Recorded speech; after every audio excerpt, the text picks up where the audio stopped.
manner. And one of the misconceptions people think is, hey, you're going to raise money off your pitch deck, right? That's not what it's Right. for, right? Yeah. It's actually for getting a meeting, right? Like no one's invested by seeing a pitch deck and then invests, right? It's like that's your sort of in to get on a call or get on a meeting. I think it's important to sort of keep that in mind.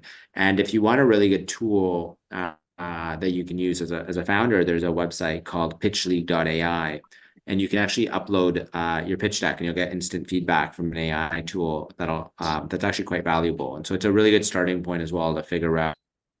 So I wanted to really ask you about, I read up a little about how you are involved with the UN and you've been working on solutions to elevate poverty through emerging technologies. Can you share some insights into how blockchain and other related technologies can contribute to addressing this particular global challenge in terms of, you know, moving people out of poverty and towards perhaps some amounts of prosperity? Yeah, I mean, I think this is a topic that's extremely impactful. It's something that's near and dear to Right. my heart. And you look at this technology and you think about it in a number of ways, right? So all the way from one like charitable aspects and transparency within charities and why, I think there's fatigue on things around charitable giving is because oftentimes like the money isn't getting there. There's a lack of transparency getting back and forth of information. And you're more likely to donate and donate more if you actually have, I think, a better uh, data sort of transfer or communication between the donor and the cause or like what's actually happening, what's the impact, maybe even like in the future, in the longer run, we can be real time or close to real time even on some of the impact, right? Depending on obviously what it is. But Right. I think that's like one aspect. But if you think about even probably the biggest tool for alleviating poverty in history, in reality, it's probably fintech and building and prosperity, right? And if you take that as an example, right, it's like China's renaissance and taking 900 million people out of poverty, for example, in the last few decades. Hmm. And you see things like that, and I think blockchain really even amplifies that and actually makes it even easier, right? Because Right. you think about the instability around the world. We started off the conversation even about central banks, and you see firsthand inflation around the world, and some places in essentially hyperinflation, right? Right. Right. And these are things where people are basically losing their livelihood daily from their currencies. And so being able to, one, have a digital native currency that, you can have as a store of value already is life-saving or life-changing for you. But then, you think about our existing system that we have Hmm. around the world, and we've got a billion people that can't access the banking system, right? Right. And Yeah. these are very big problems that, aren't being solved fast enough or effectively.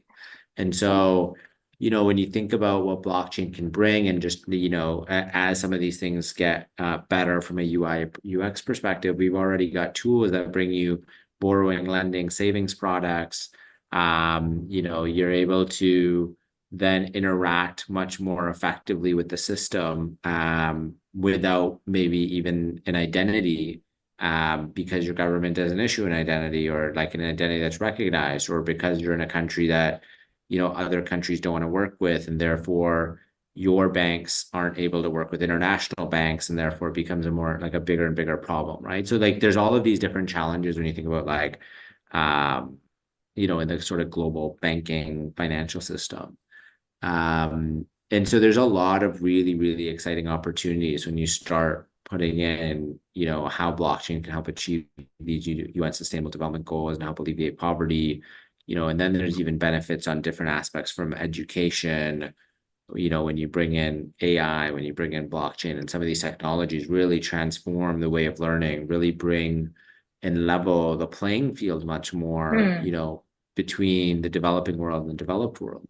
So I think there's just a lot of really, really high impact aspects here of this technology, especially when you start pairing it at the intersection of other technologies, right? So we believe that Yeah. real true value is unlocked when you put, technologies together at key inflection points. And that would be like, for example, like AI and blockchain right now as an example. You've got, AI and even like and IoT. It starts making a lot of sense when you want to start creating even like more access to internet in remote places or other things can start being quite effective. So that would be just a couple of examples. Yeah, I do think that, blockchain technology, as you mentioned, that, along with the putting it in the intersection of other technologies, can really address these global challenges. Can you give us like example or a use case? I know that there are many ventures and very many startups that are trying to resolve the, banking the unbanked problem statement in several continents. But is there one particular example that you can give us that thoroughly shows how really blockchain technology can help in addressing these problems?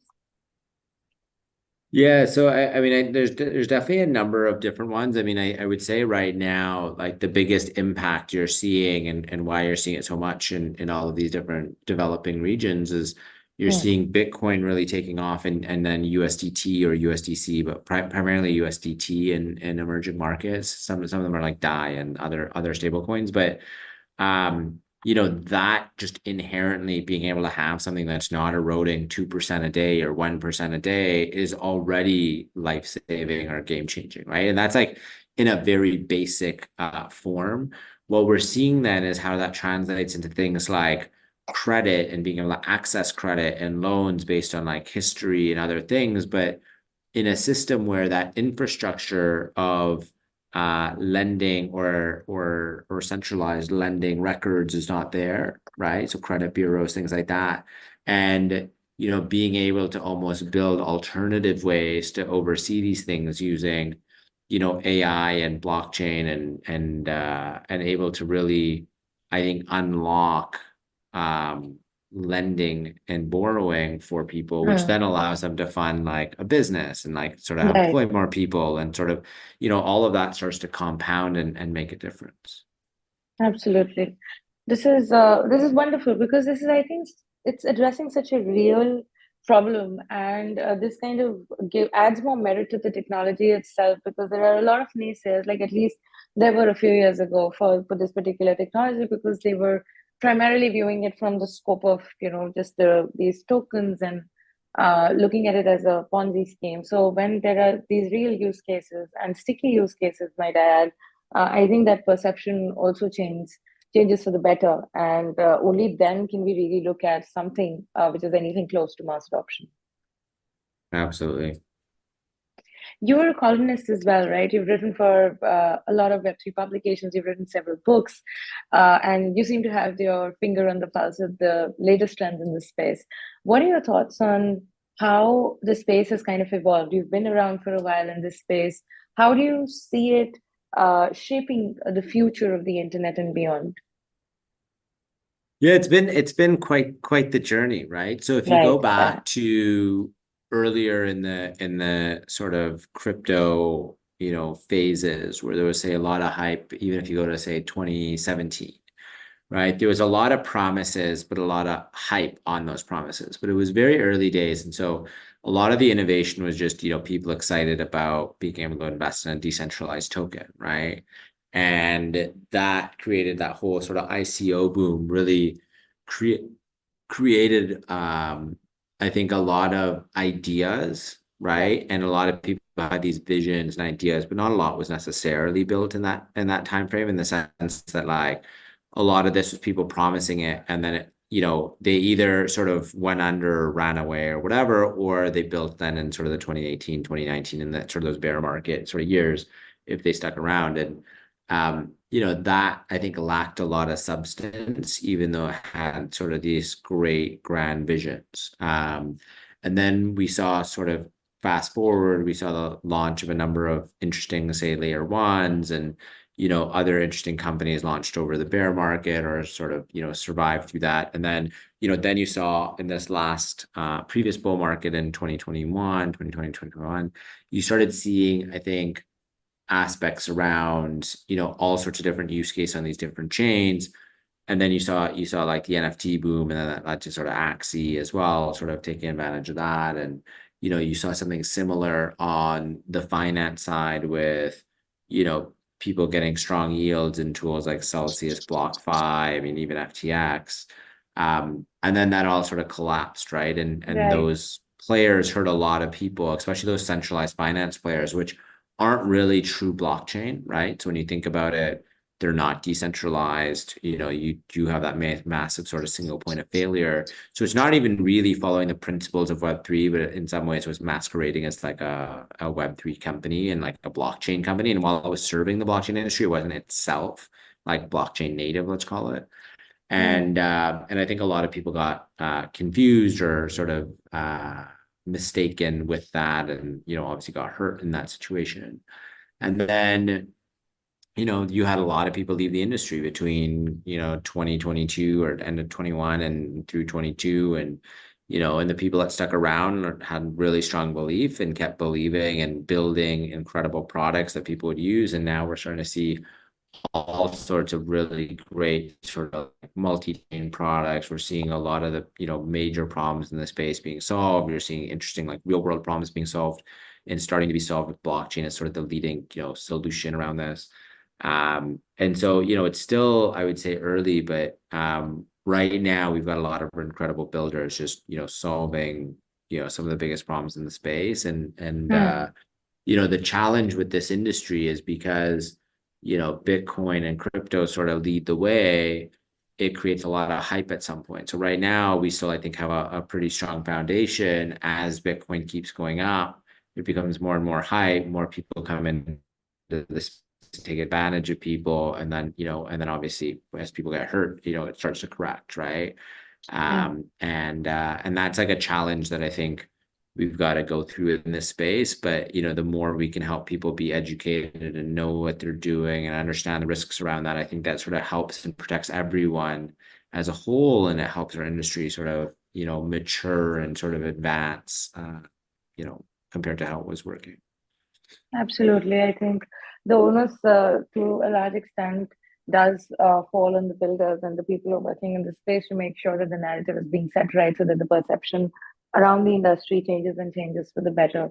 And that brings me to the books that you have written. You have authored around 3 books and you have them to your name. Can you tell us a little about them? Where can folks order them from if they'd like? Yeah, happy to. So you're indeed correct. I published 3 books. It was a little while ago, Hmm. but the objective around these books was really to help people, right? To not make the same Right. mistakes that I made.